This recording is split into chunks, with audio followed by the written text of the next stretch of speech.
ಕನ್ಯಾ ರಾಶಿ ಬಗ್ಗೆ ನಾವು ತಿಳ್ಕೊಳ್ಳೋಣ ವಿಶೇಷವಾಗಿ. ನೋಡಿ, ಕನ್ಯಾ ರಾಶಿಯವರಿಗೆ ಸುಮಾರು ಈ ಒಂದು ವರ್ಷದಲ್ಲಿ ಏನಾಗಿದೆ, ದಶಮದಲ್ಲಿರುವಂಥ ಈ ತಿಂಗಳಲ್ಲಿ ದಶಮದಲ್ಲಿರುವಂಥ ಗುರುಗ್ರಹ ನಿಮಗೆ ಲಾಭಸ್ಥಾನದಲ್ಲಿ ಬರುವಂಥದ್ದು. ನೋಡಿ, ಸಾಮಾನ್ಯವಾಗಿ ದಶಮದಲ್ಲಿ ಗುರು ಇದ್ದಾಗ ಏನಾಗುತ್ತೆ ಅಂದರೆ, ಕೆಲಸದಲ್ಲಿ ಏನಾದರೂ ಗೊಂದಲ ಇರುತ್ತೆ, ಕೆಲಸದಲ್ಲಿ ಏನಾದರೂ ತೊಂದರೆಗಳಿರುತ್ತೆ, ಏನೋ ಸ್ವಲ್ಪ ಬದಲಾವಣೆಗಳು. ನೋಡಿ, ಮನಸ್ಸು ಏನಾದರೂ ಸ್ಥಿರವಾಗಿಲ್ಲ ಅಂತಂದರೆ ಕೆಲಸ ಕಳ್ಕೊತಾ ಇದ್ರಿ. ಎಲ್ಲೋ ಒಂದು ಕಡೆ ಲಗ್ನದಲ್ಲಿ ನಿಮ್ಮ ಜಾತಕದಲ್ಲಿ ಏನಾದರೂ ಬುಧಗ್ರಹ ಪ್ರಬಲವಾಗಿದ್ದು ನಿಮಗೆ ಅನುಕೂಲ ಆಯಿತು ಅಂದರೆ ಖಂಡಿತ ಅನುಕೂಲ ಆಗುತ್ತೆ. ಆದರೆ ಬುಧಗ್ರಹ ಎಲ್ಲ ನೀಚನಾಗಿದ್ದಾನೋ ಅಥವಾ ಏನಾದರೂ ಶತ್ರು ಕ್ಷೇತ್ರದಲ್ಲಿ ಇತ್ತು ಅಂತಂದರೆ ಖಂಡಿತ ನಿಮ್ಮ ಕೆಲಸ ಕಳ್ಕೊಂಡಿರ್ತೀರ. ಕೆಲಸದಲ್ಲಿ ಗೊಂದಲ, ಚಿಕ್ಕಪುಟ್ಟ ಸಣ್ಣ ಪುಟ್ಟ ವಿಚಾರದಲ್ಲಿ ಕೆಲಸ ಕಳ್ಕೊತೀರ. ಆದರೆ ಈ ತಿಂಗಳು ಏನಾಗುತ್ತೆ ಅಂದರೆ, ನಿಮಗೆ ಗುರುಗ್ರಹ ಪ್ರಬಲವಾಗಿ ನಿಮಗೆ ಲಾಭಸ್ಥಾನದಲ್ಲಿ ಬರೋದ್ರಿಂದ ಮಾಡುವಂಥ ಎಲ್ಲ ಕೆಲಸ ಕಾರ್ಯಗಳಲ್ಲಿ ಅನುಕೂಲ ಆಗುವಂಥದ್ದು, ಹೊಸದಾಗಿ ನಿಮಗೆ ಕೆಲಸಗಳು ಸಿಗುವಂಥದ್ದು. ಬೇಡ ಅಂತ ಇದ್ರೂ ಕೂಡ ಕೆಲಸಗಳು ಹುಡ್ಕೊಂಡು ಬರ್ತಾನೇ ಇರುತ್ತೆ ನಿಮಗೆ. ಜೊತೆಗೆ ಶುಕ್ರನ ಪ್ರಬಲವಾಗಿರೋದ್ರಿಂದ ದಶಮದಲ್ಲಿ ಸ್ವಲ್ಪ ಕೆಲಸದಲ್ಲಿ ಏನೊಂದು ಏಕಾಗ್ರತೆ ತೊಂದರೆ ಇರುತ್ತೆ.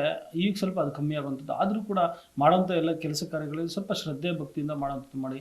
ಕೆಲಸ ಮಾಡ್ತಾ ಇರ್ತೀರ, ಮನಸ್ಸು ಎಲ್ಲೋ ಒಂದು ಕಡೆ ಇರುತ್ತೆ, ಏನೋ ಯೋಚನೆ ಮಾಡ್ತಿರ್ತೀರ, ಬೇರೆ ವಿಚಾರವಾಗಿ ಯೋಚನೆ ಮಾಡ್ತಿರ್ತೀರ. ಆದರೆ ಕೆಲಸದ ಬಗ್ಗೆ ಸ್ವಲ್ಪ ಕಾಳಜಿ ವಹಿಸುವಂಥದ್ದು ಮಾಡಿ, ಪ್ರಾಮಾಣಿಕವಾಗಿ ಕೆಲಸದ ಕಡೆ ಗಮನ ಹರಿಸಿದ್ರೆ ಇನ್ನೂ ಒಂದು ಹೆಚ್ಚಿನ ಮಟ್ಟದಲ್ಲಿ ಅನುಕೂಲ ಆಗುವಂಥದ್ದು. ಜೊತೆಗೆ ನಿಮಗೆ ರವಿಗ್ರಹ ಕೂಡ ನಿಮಗೆ ಮಿಥುನ ರಾಶಿಗೆ ಪ್ರವೇಶ ಆಗುವಂಥದ್ದು. ಇಲ್ಲೊಂದು ಕಡೆ ಈ ಇಂಟ್ರ್ಯೂ ಮಾಡಿರ್ತೀರ, ಕೆಲಸ ಕಾರ್ಯಗಳಲ್ಲಿ ಸ್ವಲ್ಪ ವ್ಯತ್ಯಾಸ ಇರುವಂಥದ್ದು. ಕೆಲಸ ಕೇಳ್ಕೊಂಬಂದಿರ್ತೀರ, ಕೆಲಸ ಕೊಟ್ಟಿರಲ್ಲ. ಆದರೆ ಈ ತಿಂಗಳಲ್ಲಿ ಪ್ರಬಲವಾಗಿ ಕೆಲಸ ಸಿಗುವಂಥದ್ದು ಕೂಡ ಕಾಣ್ತೀವಿ. ಜೊತೆಗೆ ಈ ಸರ್ಕಾರಿಗೆ ಸಂಬಂಧಪಟ್ಟ ಹಾಗೆ ಕೆಲಸ ಅಪ್ಲೈ ಮಾಡಿರ್ತೀರ, ಚಿಕ್ಕಪುಟ್ಟ ತೊಂದರೆಗಳಾಗ್ತಾ ಇರುತ್ತೆ. ಆದರೂ ಕೂಡ ಈ ಒಂದು ದಶಮಕ್ಕೆ ರವಿಗ್ರಹ ಬಂದಾಗ 16ನೇ ತಾರೀಕು ನಂತರ ನಿಮಗೆ ಖಂಡಿತ ಒಂದು ಸರ್ಕಾರಕ್ಕೆ ಸಂಬಂಧಪಟ್ಟ ಹಾಗೆ ಅನುಕೂಲ ಸಿಗುವಂಥದ್ದು, ಕೆಲಸ ಸಿಗುವಂಥದ್ದು ಕೂಡ ನಾವು ಕಾಣ್ತೀವಿ.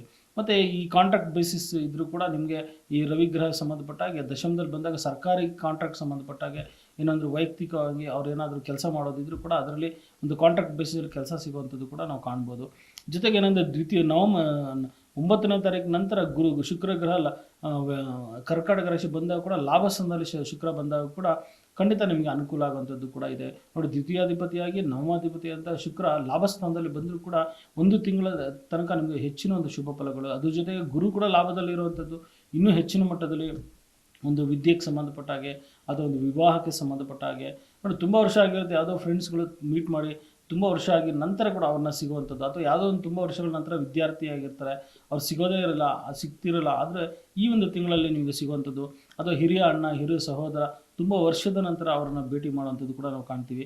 ಜೊತೆಗೆ ರಾಜಕೀಯಕ್ಕೆ ಸಂಬಂಧಪಟ್ಟ ಕೂಡ ಒಂದು ಒಳ್ಳೆಯ ಬುದ್ಧಿವಂತಿಕೆ ಮತ್ತು ಚಾಣಾಕ್ಷತನದಿಂದ ಎಲ್ಲವನ್ನು ನಿಭಾಯಿಸ್ತೀರಂತ ಕೂಡ ಹೇಳ್ತೀವಿ.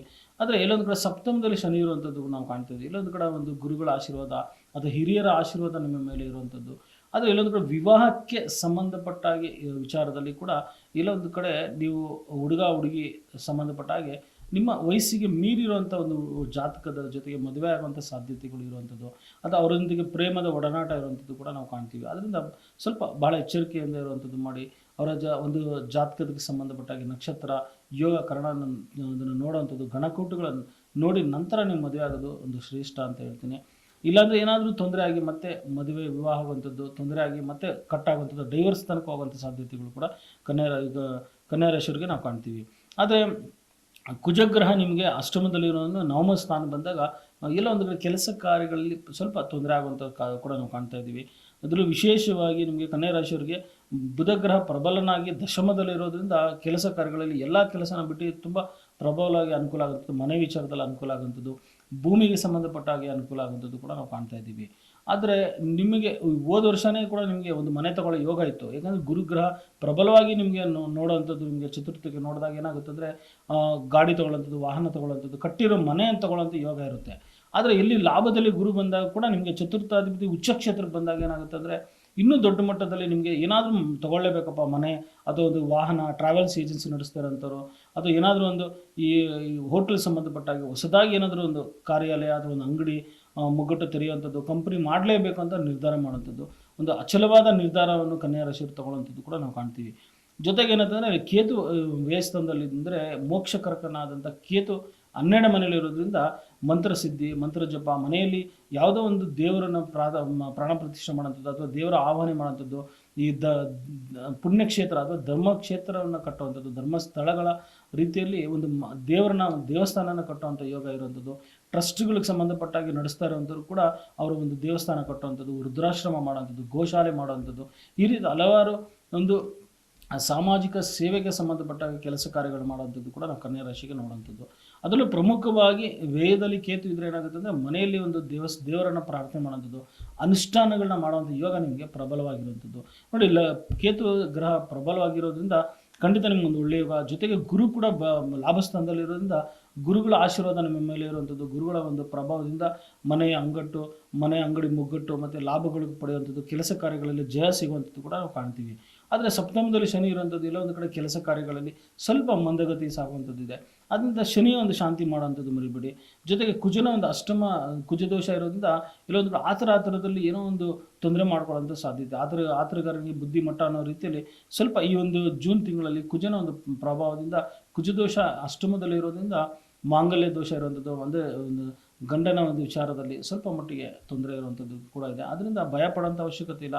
ಒಂದು ಸುಬ್ರಹ್ಮಣ್ಯನ ದೇವಸ್ಥಾನಕ್ಕೆ ಒಂದು 3 ವಾರ ಒಂದು ಕುಂಕುಮ ಅರ್ಚನೆ ಮಾಡಿಸುವಂಥದ್ದು, ಅಥವಾ ಕುಂಕುಮ ಒಂದು ಅರ್ಚನೆ ಮಾಡಿಸೋದು, ಅಥವಾ ನಿಮಗೆ ಹೂವಿನಿಂದ ಅಭಿಷೇಕ ಮಾಡಿಸುವಂಥದ್ದು, ಅಥವಾ ನಿಮ್ಗೇನಾದರೂ ಒಂದು ಕುಂಕುಮಾರ್ಚನೆ ಮಾಡಿ ನಿಮ್ಮ ಕುಟುಂಬ ಸಮೇತ ಹೋಗಿ ಒಂದು ಕೆಂಪು ಹೂವು ಅಥವಾ ಕೆಂಪು ವಸ್ತ್ರಗಳನ್ನ ಕೊಟ್ಟು ಅರ್ಚನೆ ಮಾಡಿಸುವಂಥದ್ದು ಮಾಡಿ, ಅಥವಾ ಕುಕ್ಕೆ ಸುಬ್ರಹ್ಮಣ್ಯಕ್ಕೆ ಒಂದು ಭೇಟಿ ಕೊಡುವಂಥದ್ದು ಮಾಡಿ, ಖಂಡಿತ ನಿಮಗೆ ಅನುಕೂಲ ಆಗುವಂಥದ್ದು. ನೋಡಿ, ಪರಿಹಾರ ಅಂತ ಬಂದಾಗ ಮುಖ್ಯವಾಗಿ ಕನ್ಯಾ ರಾಶಿಯವ್ರಿಗೆ ನಾನು ಹೇಳೋಂಥದ್ದು, ಈಗ ಎಲ್ಲೋ ಒಂದು ಕಡೆ ಗೌರ್ಮೆಂಟ್ ಕೆಲಸ ಮಾಡ್ತಾ ಇರ್ತೀರಾ, ಅಲ್ಲಿ ಸ್ಥಾನ ಪಲ್ಲಟೆ ನಿಮ್ಮೂರುಗಳ ಕಡೆ ನಿಮ್ಮ ಒಂದು ಸ್ಥಾನ ಹಾಕ್ಸ್ಕೊಬೇಕು, ಅಥವಾ ಆಫೀಸ್ ನಿಮ್ಮೂರಲ್ಲೇ ಇದೆ ಅಲ್ಲಿಗೆ ನಾನು ಶಿಫ್ಟ್ ಆಗಬೇಕು ಅಂತ ಹೇಳುವಂಥವ್ರು ಇದ್ದರೆ ಖಂಡಿತ ಅವರಿಗೆ ಏನು ಮಾಡಬೇಕಂದ್ರೆ, ನೀವು ಕೆಲಸ ಮಾಡ್ತಿರ್ತಾರೆ, ಈಗ ಬೆಂಗಳೂರಿಂದ ನೀವು ಬೇರೆ ಕಡೆ ನಿಮ್ಮ ಊರಿಗೆ ನೀವು ಟ್ರಾನ್ಸ್ಫರ್ ಮಾಡ್ಕೊಬೇಕು, ಅಥವಾ ಅಲ್ಲಿಂದ ಬೆಂಗಳೂರಿಗೆ ಬರಬೇಕಂದ್ರೆ ಅದಕ್ಕೆ ಒಂದು ಸಣ್ಣ ಪರಿಹಾರ ಇದೆ, ಅದನ್ನು ಮಾಡ್ಕೊಳ್ಳಿ.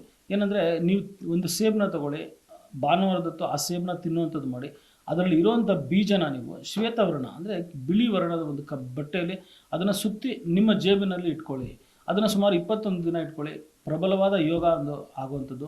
ಆಗ ನೀವೇನು ಸಂಕಲ್ಪ ಅಂದ್ಕೊಂಡಿರ್ತೀರ, ಯಾವ ಊರಿಂದ ನಿಮ್ಗೆ ಯಾವಾಗ ಶಿಫ್ಟ್ ಆಗಬೇಕು, ಟ್ರಾನ್ಸ್ಫರ್ ಆಗಬೇಕು ಅಂತ ಅಂದ್ಕೊಂಡಿರ್ತೀರ, ಆ ಒಂದು ಸ್ಥಾನಕ್ಕೆ ನಿಮಗೆ ಆಗುವಂಥದ್ದು. ಇದಕ್ಕೆ ಸಂಬಂಧಪಟ್ಟಾಗೆ ಮನೆ ದೇವರಿಗೆ ಸಂಬಂಧಪಟ್ಟಾಗೆ ಹರಕೆಯನ್ನು ಕಟ್ಟಿ ಖಂಡಿತ ನಿಮಗೆ ಅನುಕೂಲ ಆಗುವಂಥದ್ದು.